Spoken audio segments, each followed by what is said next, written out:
Hello বন্ধুরা, স্বপ্ন নাটকে আমরা যা দেখব তা হলো গ্রামের মেয়ে সুমি। ছোট্টবেলা থেকে সে বড় গায়িকা হওয়ার স্বপ্ন দেখে। একদিন একটি টিভি গানের প্রতিযোগিতায় অডিশনে ডাক পেয়ে সে কলকাতায় যাওয়ার সিদ্ধান্ত নেয়। পরিবারের বাধা উপেক্ষা করে প্রতিবেশী যুবক লালটুর সাহায্যে সে রওনা দেয়।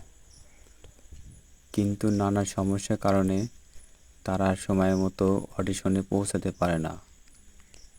ফলে সুমির বহুদিনের স্বপ্ন ভেঙে যায়। গ্রামে ফিরে আসার পর তাদের সম্পর্ক নিয়ে ভুল বোঝাবুঝি সৃষ্টি হয় এবং সামাজিক চাপে সুমি ও লালটুর বিয়ে হয়ে যায়। বিয়ের পরও লালটু সুমির স্বপ্ন পূরণের জন্য নিজের জমি ও সম্পদ বন্ধক রেখে তাকে আবার কলকাতায় নিয়ে যায়। সেখানে এক অসাধু পরিচালক সুযোগ দেওয়ার নামে টাকা ও ব্যক্তিগত সুবিধার দাবি করে।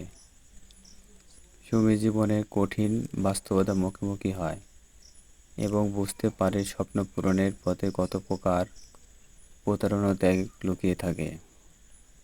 সো বন্ধুরা, এই নাটকটির মাধ্যমে আমরা একটি কথাই জানতে পারবো, তা হলো স্বপ্ন, ভালোবাসা এবং ত্যাগ এবং বিনোদনের জগতের অন্ধকার দিককে তুলে ধরে লালটুর নিঃস্বার্থ ভালোবাসা ও সুমির সংগ্রামী গল্পের মূল আকর্ষণ।